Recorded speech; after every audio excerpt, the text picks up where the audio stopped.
Welcome back. Today's a very, very big day, very, very important day. Today marks the first public hearings of the Madlanga Commission, formerly the Judicial Commission of Inquiry into criminality, political interference, and corruption in the criminal justice system here in South Africa. And it will be chaired by Acting Deputy Chief Justice Mbuyisile Madlanga. The inquiry is set up after those explosive allegations that were made by KwaZulu-Natal Police Commissioner General Nhlanhla Mkhwanazi, accusing high-ranking officials of interference in politically sensitive investigations, corruption, and the capture of the justice sector institutions. It will be kicking off in Pretoria, and General Mkhwanazi, is expected to testify first. And joining us is a political analyst, good friend of the show, Sandile Swana, who will help us unpack all that we might need to know about this commission. What could it mean for the future of policing, justice, and just public trust in South Africa after those damning allegations? Babuswana, thank you so much for joining us. It's always a pleasure having you on Salam Media. A very, very important day, a day that a lot of us has been looking and waiting for with bated breaths.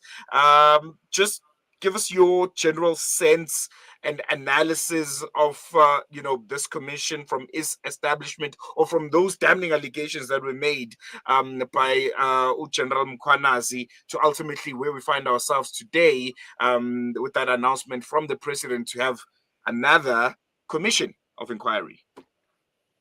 Oh, thank you so much, Slaelo, and also let me greet your listeners at home. Thank you. The first thing that we have to recognize is that the now retired judge, Madlanga, is going to do this investigation and find out the facts and then make non-binding recommendations to the cabinet, to the president, to see what they can do with whatever findings and recommendations have been made. So the implementation of whatever is recommended by Madlanga depends on the executive arm of the state. There may well be recommendations that are sent to Parliament, but as you are aware, Parliament has already set up its own, lawfully so and rightfully so, its own ad hoc committee to make a proper inquiry, parliamentary inquiry, as required by law, into the allegations made by Lieutenant General Nhlanhla Mkhwanazi. So obviously, I think a lot of us are aware, and there are parts of this that are very interesting, which is the extent to which people who occupy elected positions, including the cabinet and members of parliament of different parties, as well as various employees of the state, be they judges, be they members of the NPA prosecutors, or members of the South African police, members of correctional services and prisoners and what have you, who may be implicated in this, which will then have serious, regardless of the fact that the findings of the Madlanga Commission will, the recommendations will not be binding.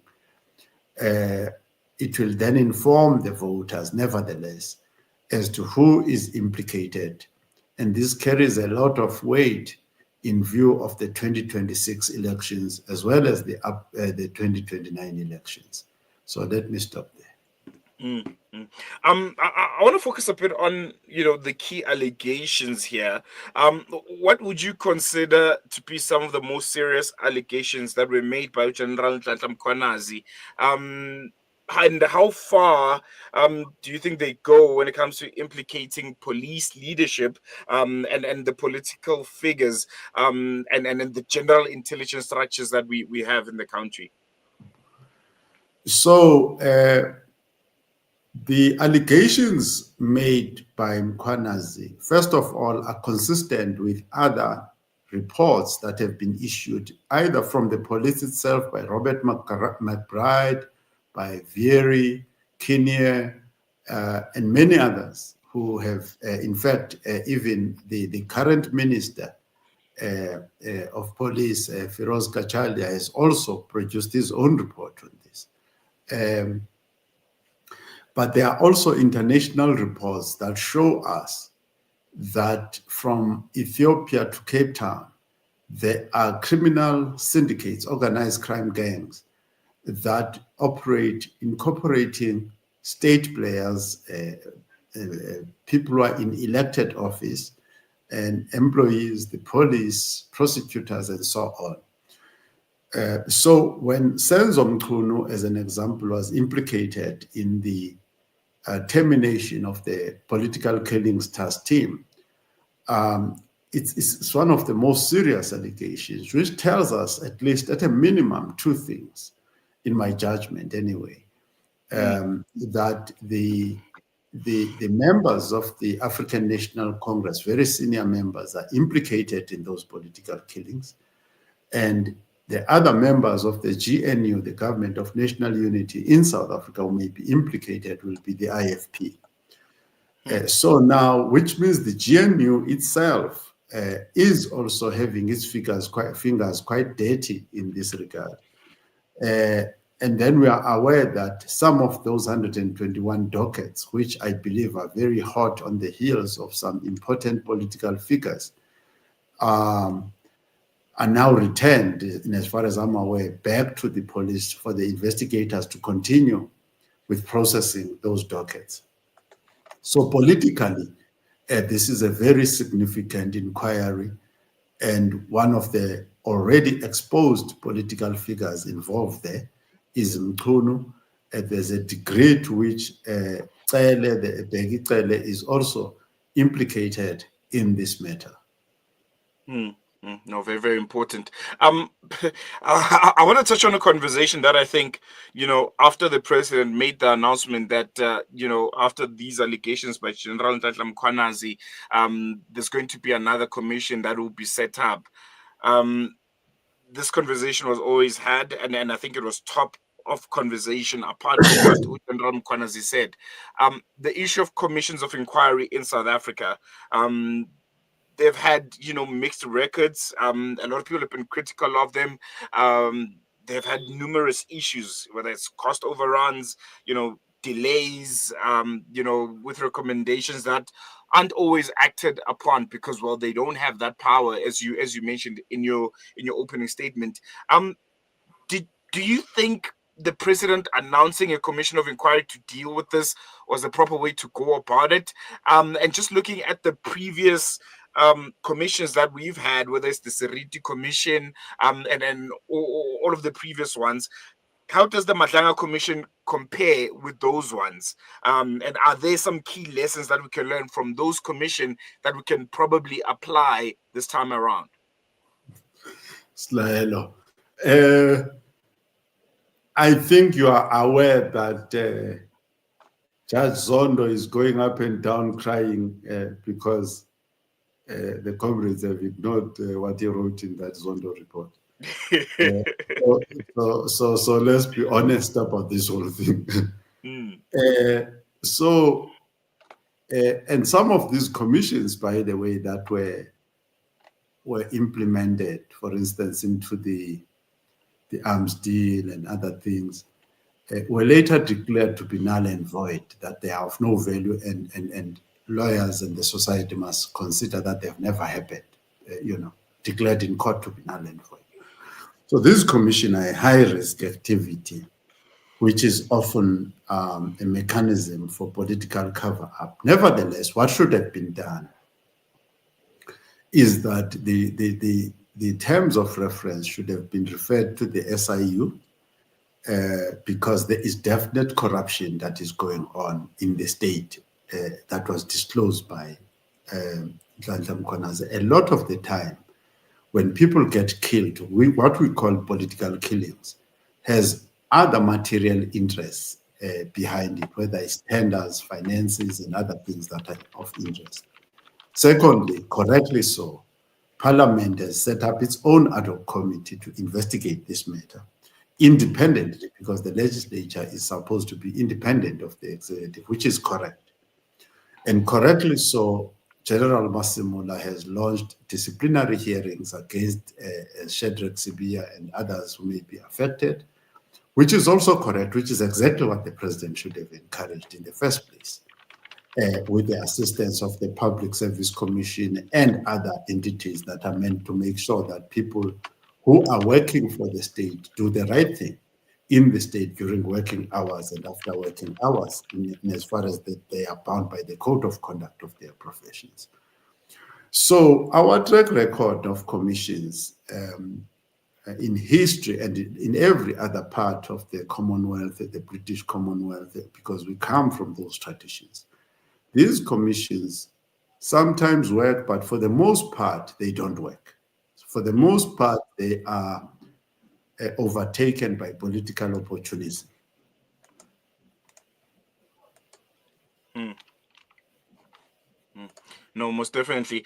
Just lastly, before I let you go, Babswana, I want to focus on President Cyril Ramaphosa and just how much of a stain, amongst other things, is this issue going to be on his legacy as the president of the country, and just how much of a missed opportunity was this when it comes to showing that the ANC is still very much invested in renewal, is still very much interested when it comes to tackling and combating high levels of corruption. And will this be one of the moments that we remember Ramaphosa to have not showed up in? No doubt about that. And it's actually worse than what you are saying, Laelo. I think your assessment of the situation is very generous to Ramaphosa. You will remember that the public record shows that in 1990, starting in 1990, the person who would end up being the first African head of Interpol and the head of the South African police, Jackie Selebi, was already fraternizing and benefiting financially from the mafia in South Africa with Glenn Agliotti and people of the kind. So when eventually Mandela in 1995, within a year of taking over power, at a time when Cyril Ramaphosa was Secretary General of the ANC, Mandela said that there are elements, criminal elements and undesirable elements that have infiltrated the ANC and that the ANC must get rid of them. There was no person who was better placed to remove those criminal elements from the ANC than Ramaphosa. But he actually didn't do that as Secretary General with all the power vested in him. Those criminals went on to do the arms deal, they went on to do the state capture, and today Nhlanhla Mkhwanazi is reporting about them. So Ramaphosa has missed in the 1990s and then from 2012 coming this way, many opportunities to be bold and to take decisive action against criminals in the African National Congress. Those criminals have now converted South Africa into a fully fledged mafia state. So indeed, this is a stain in the dubious and questionable career of Ramaphosa. It's an additional stain. Well, there you have it, Sandile Swana. Always a pleasure. Thank you so much for your insights, and I hope we chat again soon. There you go. That was Babu Sandile Swana, political analyst and governance expert, giving us insight. Well, he's very, very much appreciated insights into the Madlanga Commission, which is kickstarting today. It's a very, very important one. I think, in the history of South Africa, those allegations made by Uchandara Mkhwanazi will go down as some of, the most concerning, the most damning. And I think, one where, at least for Cyril Ramaphosa, as Sandile Swana, mentions, will go down as one of the moments where he missed an opportunity. He missed an opportunity to show leadership. He missed an opportunity to act decisively. Looking back on 2017 and the card that he came with, the card of renewal, for the ANC and for the country, this anti-corruption, anti-criminality card that he came with. And just at the back end of his tenure, the last few years of him being president of this country, and after ignoring so many things and having his own scandals, one would have expected him to pump up his chest and say, well, this is how I'm willing to go out. This is how I want to be remembered. People must go to prison. People must account for these disgusting, truly, I think, on the world stage, embarrassing actions that the South African police services have been embroiled in. But in true Ramaphosa style, chose to give us a commission of inquiry, knowing well too well that the findings of an inquiry are not binding. But Sandile Swana mentioned, you know, uh, former Chief Justice Raymond Zondo is going all across the country crying that, hey, we've done so much work with the Zondo Commission. We've exposed so much, but nothing's been done about it. So yeah, it'll be interesting to follow the commission. We'll try and broadcast as much as we can from the commission to give you the latest that comes out from it. But yeah, it's going to be an interesting couple of weeks, looking and watching what comes out of that commission. And yeah, really incredible insights from our political analyst, Sandile Swana, about the stakes of South Africa's justice system, policing, and just general public trust. How many of us can confidently say we trust our men and women in blue? And as the commission gets underway, the nation watches closely, hoping for answers, hoping for accountability, and a step toward restoring confidence in institutions that are meant to protect us all. We'll wait with bated breath for that. Thank you so much for joining us for another edition of News and Views. And remember to stay informed, stay engaged, and to keep your eyes on the stories that shape your country, that shape your continent, and that shape your world. Going to leave it here for now.